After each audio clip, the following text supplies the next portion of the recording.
ವಿದ್ಯಾರ್ಥಿಗಳಿಗೆ ಒಟ್ಟು 4 ವಿದ್ಯಾರ್ಥಿಗಳಿಗೆ ನಾವು ಇಲ್ಲಿ ಸನ್ಮಾನ ಮಾಡಲಿದ್ದೇವೆ ಮತ್ತು ಶೇಕಡ 90ಕ್ಕಿಂತ ಹೆಚ್ಚು ಅಂಕ ಪಡೆದಂತಹ SSLCಯಲ್ಲಿ 54 ವಿದ್ಯಾರ್ಥಿಗಳಿರುವುದು ಗಮನಿಸಬೇಕಾದಂಥ ಸಂಗತಿ. ಅದೇ ಪ್ರಕಾರ 23 ವಿದ್ಯಾರ್ಥಿಗಳು ಶೇಕಡ 90ಕ್ಕಿಂತ ಹೆಚ್ಚು ಅಂಕವನ್ನು PUC ವಿವಿಧ ವಿಭಾಗದಲ್ಲಿ ಪಡೆದು ಒಟ್ಟು 77 ವಿದ್ಯಾರ್ಥಿಗಳು ಶೇಕಡ 90ಕ್ಕಿಂತ ಹೆಚ್ಚು ಅಂಕವನ್ನು ಪಡೆಯುವ ಮೂಲಕ ಈ ಒಂದು ನಮಗೆ ಆಶಾಭಾವನೆಯನ್ನು ಮೂಡಿಸಿರುವುದು ಗಮನಿಸಬೇಕಾದಂಥ ಸಂಗತಿ. ಹಾಗೆಯೇ ಪ್ರತಿ ಕೂಟಕ್ಕೂ ಆದ್ಯತೆ ನೀಡುವ ಒಂದು ಇರಾದೆಯಿಂದ ನಾವು ಈ 75ಕ್ಕಿಂತ ಹೆಚ್ಚು ಮತ್ತು 90ಕ್ಕಿಂತ ಕಡಿಮೆ ಅಂಕ 89.99 ಅಲ್ಲಿ ತನಕ ಬಿದ್ದಂತಹ 2 ವಿದ್ಯಾರ್ಥಿಗಳನ್ನು ಆಯ್ಕೆ ಮಾಡಿ ಅವರಿಗೆ ಪ್ರಥಮ ಮತ್ತು ದ್ವಿತೀಯ ಬಹುಮಾನ ನೀಡುವ ಮೂಲಕ ಎಲ್ಲ ನಮ್ಮ ಕೂಟಗಳಿಗೆ ಆದ್ಯತೆಯನ್ನು ನೀಡುವ ಒಂದು ಕ್ರಮವನ್ನು ಹಮ್ಮಿಕೊಂಡಿದ್ದೇವೆ.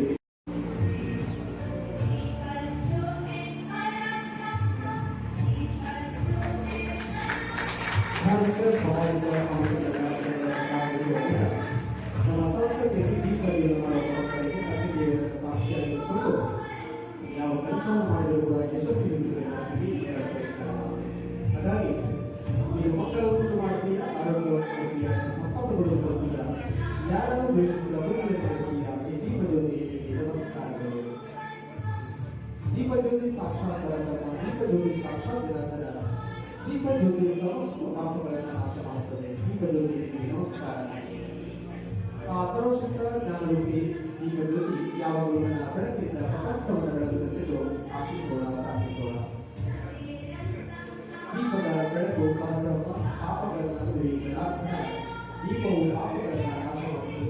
ಸತ್ಯ ದೀಪವೇ.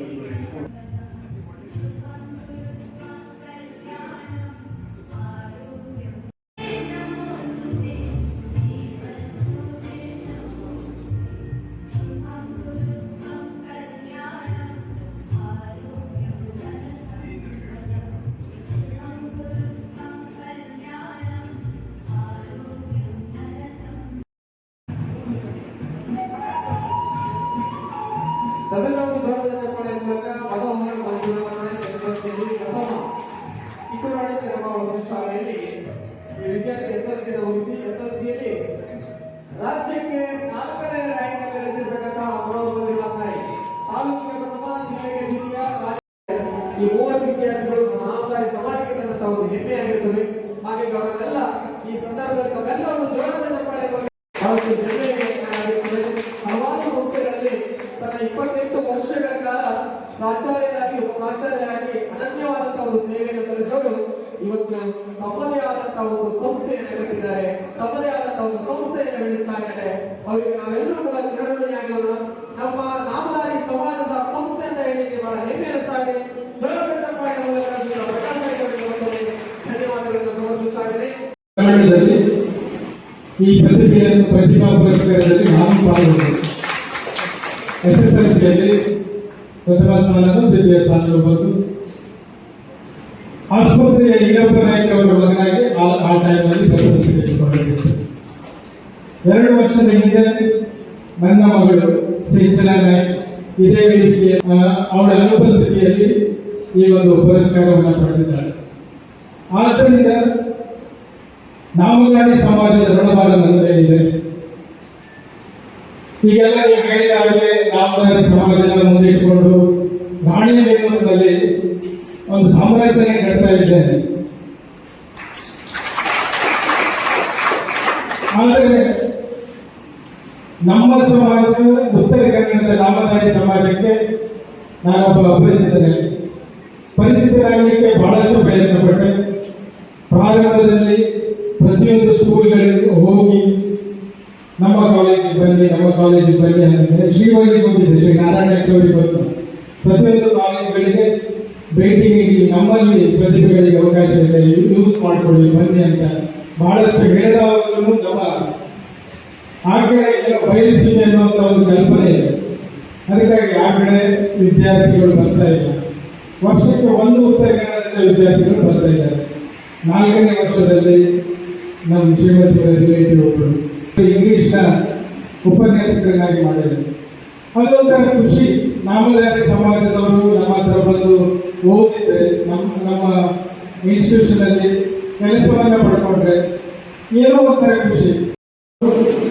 ಚೆನ್ನಾಗಿ ಆದಮೇಲೆ ಸಮಾಜಕ್ಕೆ ತಿರುಗಿ ಏನಾದರೂ ಕೊಡುವಂಥ ವ್ಯವಸ್ಥೆಗಳಾಗಲಿ, ಈ ಪ್ರತಿಭಾ ಪುರಸ್ಕಾರಕ್ಕಿರ್ಬೋದು, ಯಾವುದೇ ಇದಕ್ಕಿರ್ಬೋದು, ಧನ ಸಹಾಯ ಏನಾದರೂ ನನ್ನ ಹತ್ರ ಕೇಳಿದೆ ಆದರೆ ನನ್ನಿಂದ ಆಗುವಷ್ಟು ಸಹಾಯ ಮಾಡಲಿಕ್ಕೆ ನಾನು ಸಿದ್ಧರಿದ್ದೇನೆ. ಅದು ಯಾವ ರೀತಿಯಿಂದ ಮಾಡ್ತೇನೆ. ಎಲ್ಲವೂ ಇರುತ್ತೆ, ಆದರೆ ಒಂದಿಷ್ಟು ನಾವೇ ನಿದ್ರೆ ಮಾಡೋದಕ್ಕೆ ಕಾಣಿಸುತ್ತೆ. ಕವಿ ಒಂದು ಕಡೆ ಬಹಳ ಚೆನ್ನಾಗಿ ಹೇಳಿದ್ದಾರೆ. 3 ಸಾಗರವಿದ್ದರೆ,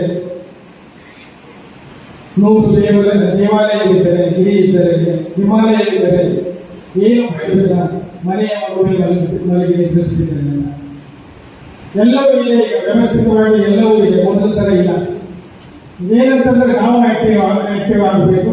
ಸಮಾಜದಲ್ಲಿ ಒಂದಿಷ್ಟು ಲೇಬಲ್ ಡಿಫರೆನ್ಸ್ ಇದೆ. ಆ ಲೇಬಲ್ ಡಿಫರೆನ್ಸ್ ಆಗಿದೆ ಅಂತಂದ್ರೆ ಯಾವುದೇ ಸಮಾಜ ಇರ್ಬೋದು, ನಾಮಧಾರಿ ಸಮಾಜನೇ ಇರ್ಬೋದು, ಮತ್ತೊಂದು ಸಮಾಜನೇ ಇರ್ಬೋದು. ಒಂದು ಸ್ಥಳದ ಜನರು ಏನಿರ್ತಾರೆ ಅಂದ್ರೆ ಶ್ರೀಮಂತರು, ಅವರಿಗೆ ಯಾವುದು ಬೇಡ, ಅವ್ರ ಫ್ಯಾಮಿಲಿ ಈ ಥರ ವ್ಯವಸ್ಥೆ. ಇನ್ನೊಂದು ಜನಮಾನಸ ಹೇಗಿರುತ್ತೆ ಅಂತಂದ್ರೆ ಯಾವುದೋ ಒಂದು ಸಹಾಯ ತಗೊಂಡು ಸ್ವಲ್ಪ ಮೇಲೆ ಹೋಗಿರ್ತಾರೆ, ಆದರೆ ಇನ್ನೊಬ್ಬರಿಗೆ ಕೈ ಚಾಚುವಂತ ಗುಣ ಅವರಲ್ಲಿ ಬೆಳೆದಿರುತ್ತೆ. 3ನೇ ಜನಮಾನಸ ಅಂತಂದ್ರೆ ಒಂದು ಕವಿ ಒಂದು ಕಡೆ ಹೇಳಿದ್ದಾನೆ, ಹೆಳವನ ಹೆಗಲ ಮೇಲೆ ಕುರುಡ ಕುಳಿತಿದ್ದಾನೆ, ದಾರಿ ಸಾಗುವುದೆಂದು ನೋಡ್ಬೇಕಯ್ಯ, ಗೊತ್ತು ಗುರಿಯಿಂದ ಏನೋ ಹೋಗ್ತಾ ಇರುವಂತ ಒಂದು ಸಮಾಜ. ಈ 3 ಸ್ತರದ ಜನಗಳನ್ನ ಒಂದೇ ವೇದಿಕೆಯಲ್ಲಿ ತಂದು ಸಮಾಜವನ್ನು ಗಟ್ಟಿ ಮಾಡುವಂತ ಕೆಲಸ. ಏನು ಜವಾಬ್ದಾರಿಯನ್ನು ಅವರು ತಗೊಂಡಿರ್ತಾರೆ, ಜವಾಬ್ದಾರಿ ತಗೊಳ್ಳುವಂಥದ್ದು ಬಹಳ ಕಷ್ಟದ ಕೆಲಸ. ಗೊತ್ತು ನನಗೆ. ಈಗ ಅಧ್ಯಕ್ಷರಾಗಿರುವಂಥವ್ರು, ಉಪಾಧ್ಯಕ್ಷರಾಗಿರುವಂಥವ್ರು, ಈ ಎಲ್ಲ ಜವಾಬ್ದಾರಿಗಳನ್ನ ತೆಗೆದುಕೊಂಡು ಉತ್ತರ ಕನ್ನಡಕ್ಕೆ ಅತ್ಯಂತ ಅವಶ್ಯಕತೆ ಇರುವಂತ ಒಂದು ವಿದ್ಯಾಮಂದಿರವನ್ನು ಪ್ರಾರಂಭಿಸಿದೆ. ಆದರೆ ನಿಮ್ಮನ್ನ ತಲೆತಲಾಂತರದವರೆಗೂ ನಡೆಸುತ್ತಾರೆ. RBI ಬ್ಯಾಂಕ್ಗೆ ಹೊಸದಾಗಿ ಸರ್ಕಾರಿ ನೌಕರಿಗೆ ಸೇರಿದಂತಹ ಲೋಕೇಶ್ ಕರ್ಪತಿನ ಇದರ ಪರವಾಗಿ ಇವರ ಪದವಿಯಲ್ಲಿ ಗೌರವಿಸಿದ್ದಾರೆ. ಧನ್ಯವಾದಗಳು. ಹಾಗೆ ಕೊನೆಯ ಸ್ಥಾನದಲ್ಲಿ Harshad Devagundi, FRI software India private ಲಿಮಿಟೆಡ್ನಲ್ಲಿ ತನ್ನ ವೃತ್ತಿಯನ್ನ ಪ್ರಾರಂಭಿಸಿರ್ತಕ್ಕಂತಹ ಹರ್ಷದ್, ಇವರು ಕೂಡ ಮೂಲತಃ ಅಸಂಖ್ಯೆಯವರು. ಇವರು ಕೂಡ ಈ ಸಂದರ್ಭದಲ್ಲಿ ತಮ್ಮೆಲ್ಲ ಒಂದು ಜೋರಾದ ಚಪ್ಪಾಳೆ ಮೂಲಕ ಹರ್ಷದ್ ದೇವಗುಂದಿ ಇದನ್ನ ಅಭಿನಂದಿಸ್ತಾ ಇದ್ದಾರೆ. ಧನ್ಯವಾದಗಳು.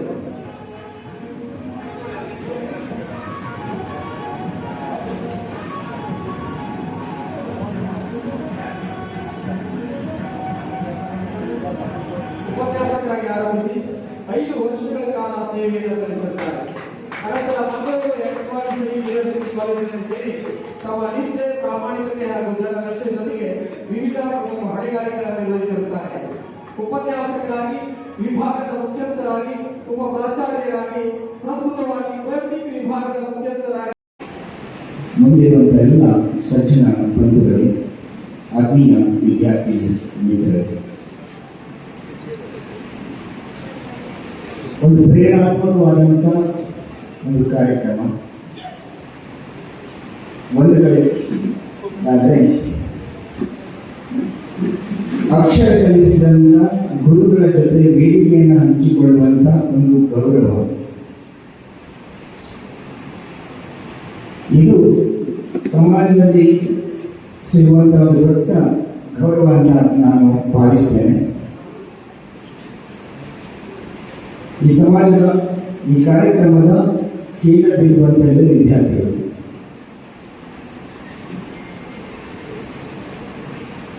ಶಿಕ್ಷಕನಾದ ಜೀವನ ಹೇಗಿರುತ್ತದೆ ಅಂತಂದರೆ ಅವನು ತನ್ನ ದಿನದ ಬಹುಪಾಲು ಸಮಯವನ್ನು ವಿದ್ಯಾರ್ಥಿಗಳ ಜೊತೆಯಲ್ಲಿ ಕಳೆಯುವಂಥದ್ದು.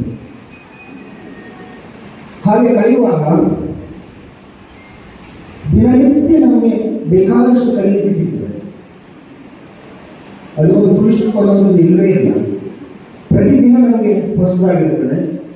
ಅಂತ ಒಂದು ಅನುಭವ. ಆತ್ಮೀಯ ವಿದ್ಯಾರ್ಥಿಗಳೇ, ಜೀವನದಲ್ಲಿ ಅತ್ಯಮೂಲ್ಯವಾದ ಅಂತ ಒಂದು ಸಂಪತ್ತು ಅಂತ ಹೇಳಿದರೆ ಏನಿರ್ಬೋದು? ಎಲ್ಲ ವಿದ್ಯಾರ್ಥಿಗಳಿದ್ದಾರೆ, ಹೆಚ್ಚಿನವರು ಮೊಬೈಲಲ್ಲಿದ್ದಾರೆ. ಈ ಪ್ರಶ್ನೆಯನ್ನು ನಾನು ನಿಮ್ಮ ಹತ್ರ ಕೇಳಿದರೆ ಅವರು ಖಂಡಿತವಾಗ ಮೊಬೈಲ್ ಅಂತಲೇ ಹೇಳ್ತಾರೆ.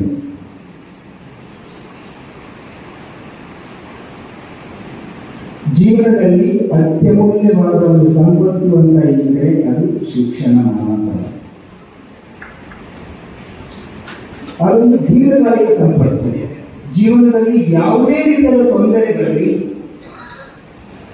ಯಾವುದೇ ರೀತಿಯ ಅಡೆತಡೆಗಳು ಬರಲಿ, ತಾವು ಪಡೆದಂಥ ಶಿಕ್ಷಣ ಇರ್ಬೋದು, ಜ್ಞಾನ ಇರ್ಬೋದು, ಅದನ್ನು ಯಾರಿಂದಲೂ ಸಹ ತಿಳ್ಕೊಳ್ಳಿಕ್ಕೆ ಸಾಧ್ಯ ಇದೆ. All of you are agree with this sentence. ಎಲ್ಲರೂ ಸಾರ್ವಕಾಲಿಕ ಸತ್ಯ ಇದೆ. ನಾನು ಯಾಕೆ ಮಾತನ್ನ ನಿಮ್ಮ ಮುಂದೆ ಹೇಳ್ತಾ ಇದ್ದೇನೆ ಅಂತ ಹೇಳಿದ್ರೆ, ಇವತ್ತು ಹೇಳ್ತೀನಿ, ನೀವು ಈ ಸ್ಕೂಲಿನ ಕಾಂಪೌಂಡಿನ ಒಳಗಡೆ ನಾವು ಕಾಲಿಡ್ತೀವಿ ಅಂತ ಹೇಳಿದರೆ ನಮ್ಮ ಎರಡೂ ಕೈಗಳಿಗೆ ಹೋಗ್ತೇವೆ. ಎರಡೂ ಕೈಗಳನ್ನು ಹಿಂದೆ ಇಟ್ಟು ನಾವು ಹೆಜ್ಜೆಯನ್ನು ಇಡ್ತೇವೆ. MRS ನೋಟ್ಸ್ ಅನ್ನು ನಾವು ಕರೆಕ್ಷನ್ಸ್ಗೆ ತಗೊಂಡು ಹೋದಾಗ ಎರಡು ವೇಳೆ ಹಿಂದೆ ನಿಂತುಕೊಳ್ಳೋದು ನಾವು. ಅದರಲ್ಲಿ ಒಂದು ತಪ್ಪಾದರೂ ಸಹ ಅವರು ನಮಗೆ ಪಡಿತಾ ಇದ್ದರು. ನಮಗೆ ಬೇಕಾಗಿರುವಂಥದ್ದು ಏನಂತ ಹೇಳಿದ್ರೆ, ವಿದ್ಯಾರ್ಥಿಗಳಿಗೆ ಇದು ಒಂದು ಸರಿಯಾದಂಥ ಒಂದು ನಿರ್ಧಾರ, ಸರಿಯಾದ ಮಾರ್ಗದರ್ಶನ ಮತ್ತೆ ಶ್ರಮ. ಇದು ಮೂರು ಇದ್ದರೆ ಬದುಕು ಕಟ್ಟಿಕೊಳ್ಳಲಿಕ್ಕೆ ಬಹಳ ಸುಲಭ. ಒಂದು ನಿರ್ಧಾರ ಮಾಡಬೇಕು, ಒಂದು ಗುರಿ ಇರಬೇಕಲ್ಲ. ನನ್ನ ಎದುರುಗಡೆ ನಾನು ಏನು ಮಾಡಬೇಕು ಅನ್ನೋ ಒಂದು ಗುರಿ ಇರಬೇಕಲ್ಲ. ಗುರಿ ಸ್ಪಷ್ಟವಾದಾಗ ಮಾತ್ರ ದಾರಿ ಸ್ಪಷ್ಟವಾಗ್ತದೆ. ಯಾಕೆಂದರೆ ಯಶಸ್ಸು ಅನ್ನುವಂಥದ್ದು ಕೇವಲ ಕೆಲವೇ ಜನರ ಸ್ವತ್ತಲ್ಲ, ಅದು ಕೆಲವರಿಗೆ ಮಾತ್ರ ಸೀಮಿತವಾಗಿರುವಂಥದ್ದಲ್ಲ.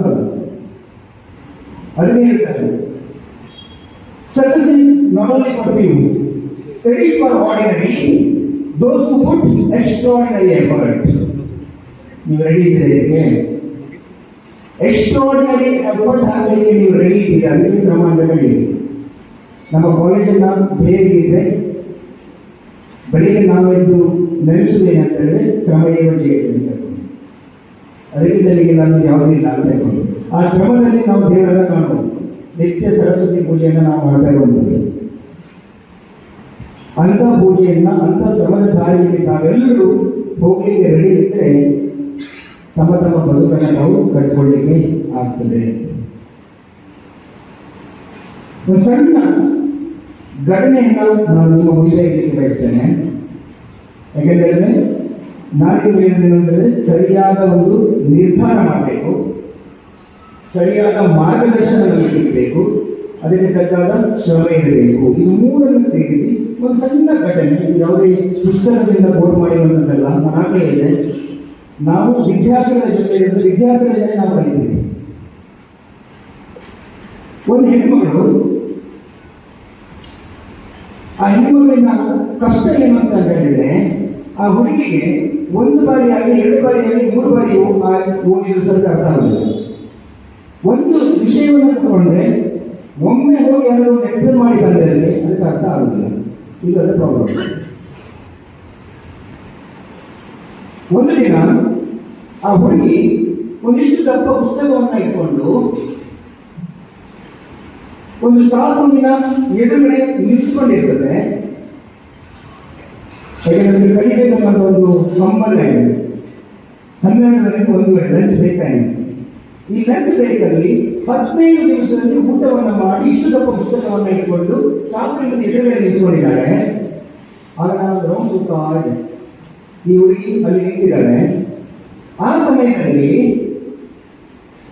ಸ್ಟಾಫ್ ರೂಮಿನ ಒಳಗಡೆಯಿಂದ ಒಂದಿಷ್ಟು ವಾಕ್ಯಗಳು ಬರ್ತದೆ, ಕೇಳಿ ಸಿಗ್ತದೆ, ಒಂದಿಷ್ಟು ಶಬ್ದಗಳು ಬರ್ತದೆ. ಅಲ್ಲಿ ಒಂದು ಏನು ಹೇಳ್ತಾರೆ ಅಂತ ಹೇಳಿದ್ರೆ, ಯಾಕಪ್ಪ ನಮ್ಮ ಜೀವನದಲ್ಲಿ ಬರ್ತಾರೆ ಇವಳಿಗೆ ಒಂದು ಬಾರಿ 10 ಬಾರಿ 20 ಬಾರಿ ಹೇಳಿದ್ರು ಸಹ ಇವಳಿಗೆ ಅರ್ಥ ಆಗುವುದಿಲ್ಲ.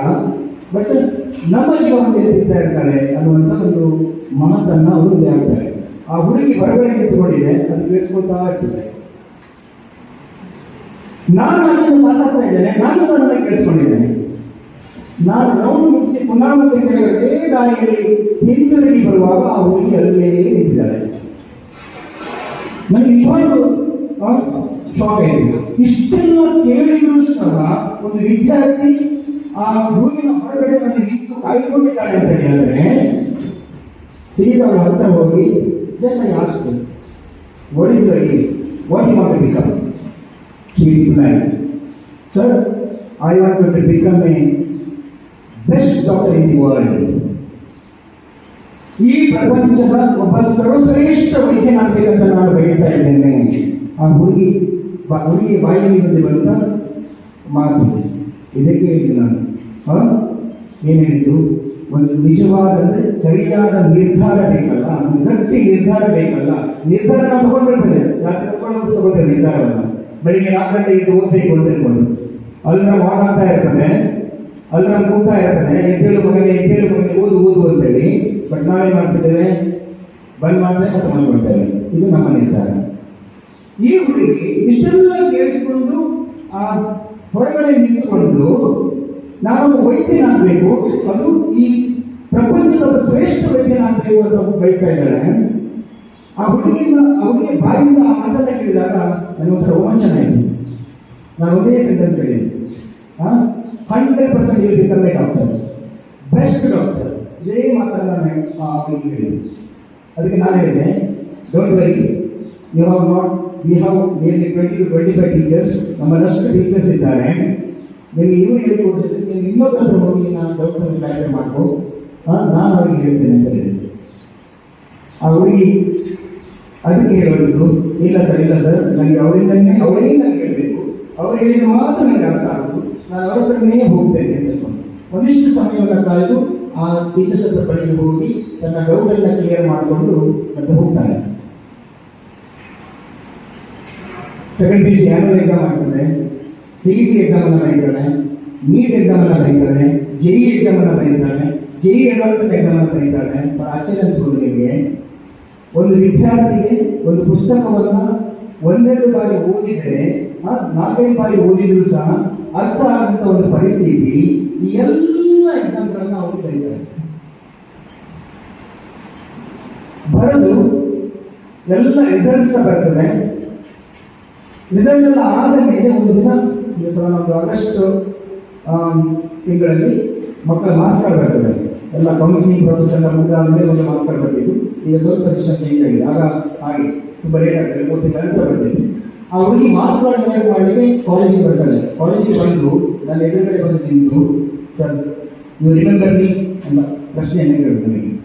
S, I know you are in IT section, your name is Ranjita ಅಂತ ಹೇಳಿದೆ.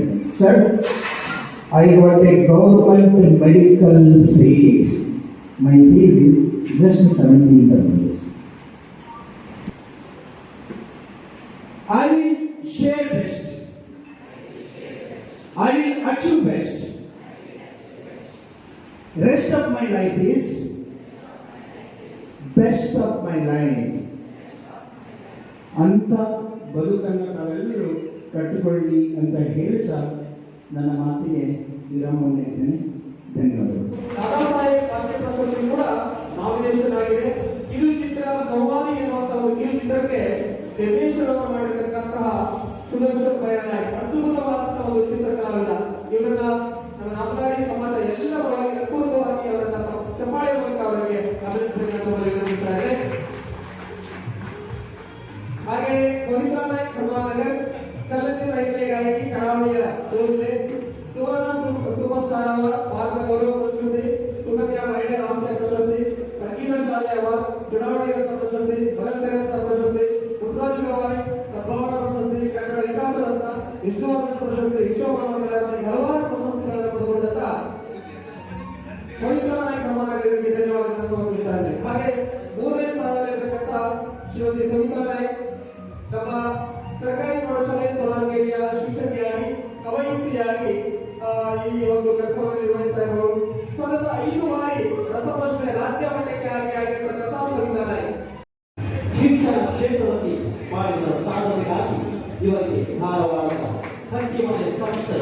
ಬಸವರಾಜ ಕಟ್ಟಿಮನಿ ಪ್ರಶಸ್ತಿ ಅವರು ಸಿಂಧು ತಾಲೂಕು ರಂಗಭೂಮಿ ಕಲಾವಿದರ ಸಂಘದಿಂದ ಉತ್ತಮ ಕಲಾವಿದ ಪ್ರಶಸ್ತಿ ಪಡೆದಿದ್ದಾರೆ. ಇವರು 2005ರಲ್ಲಿ ನಾಟಕ ನಿರ್ದೇಶಕರಾಗಿ ತೊಡಗಿಸಿಕೊಂಡಿದ್ದು ವಿದ್ಯಾರ್ಥಿಗಳಿಗಾಗಿ ರಚಿಸಿದ ನಾಟಕಗಳು ಕಳೆದ 20 ವರ್ಷಗಳಿಂದ ಜಿಲ್ಲಾ ಮಟ್ಟದಲ್ಲಿಯೂ ಆಯ್ಕೆಯಾಗುತ್ತದೆ. ಇವರ ನಿರ್ದೇಶನದಲ್ಲಿ ಸಂಗೊಳ್ಳಿ ರಾಯಣ್ಣ, ಭೀಮ ಋತಂಕಜರುತ್ತ ಪೌರಾಣಿಕ ನಾಟಕಗಳು ರಾಜ್ಯ ಮಟ್ಟದ ಪ್ರಶಸ್ತಿಗಳಿವೆ. ಅದರಂತೆ ಹಸಿವು ಎಂಬ ಸಾಮಾಜಿಕ ನಾಟಕ ಮೊತ್ತ ಮೊದಲನೇದಾಗಿ ತಿಳಿಸ್ತೇನೆ. ಈ ನಾಮಧಾರಿ ಸಮಾಜ ನನ್ನನ್ನು ಗುರುತಿಸಿ ಕರೆದು ಸನ್ಮಾನಿಸಿ ಗೌರವಿಸಿರುವುದಕ್ಕೆ ಆಭಾರಿಯಾಗಿದ್ದೇನೆ.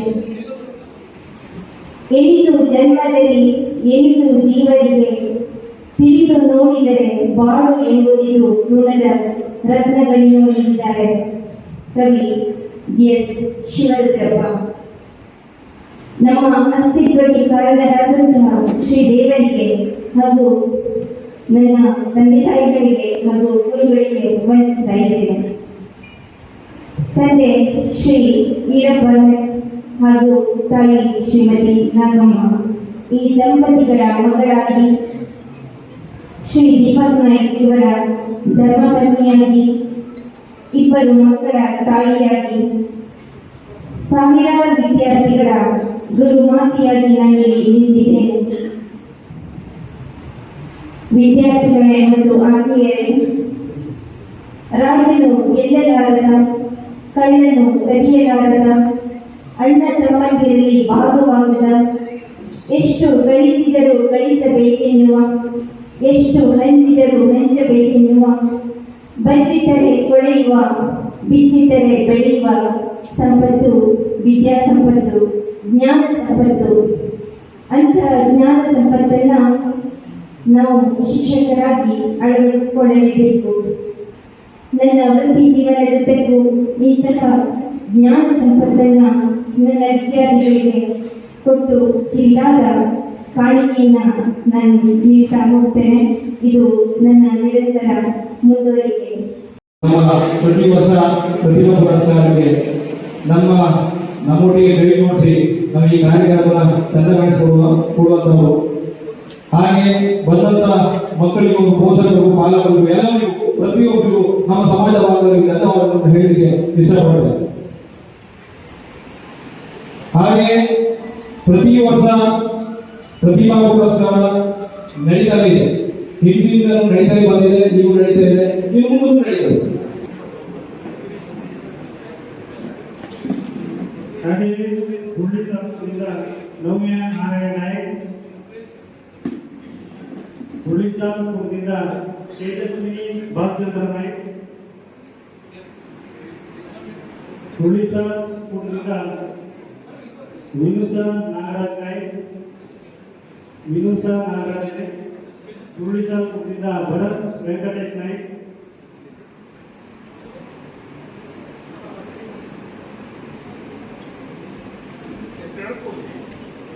ಮಾರುಕೇರಿಯಿಂದ ಭವ್ಯ ಮಾನ್ಯ ನಾಯಕ್, ಮುಟ್ಟಳ್ಳಿಯಿಂದ ಪೃಥ್ವಿ ಸುರೇಶ್ ನಾಯಕ್, ಕುಕನೀರಿಂದ ಹರಿ ಗಂಗೋದರ್ ನಾಯಕ್, ಜಾಲಿಪುರದಿಂದ ತೃಪ್ತಿ ಜಟ್ಟ ನಾಯಕ್, ಜಾಲಿಪುರದಿಂದ ಕೌಶಿಕ್ ಉಪ್ಪಯ್ಯ ನಾಯಕ್, ಜಾಲಿಪುರದಿಂದ ಸಂಜಯ್ ದೇವದಾಸ್ ನಾಯಕ್,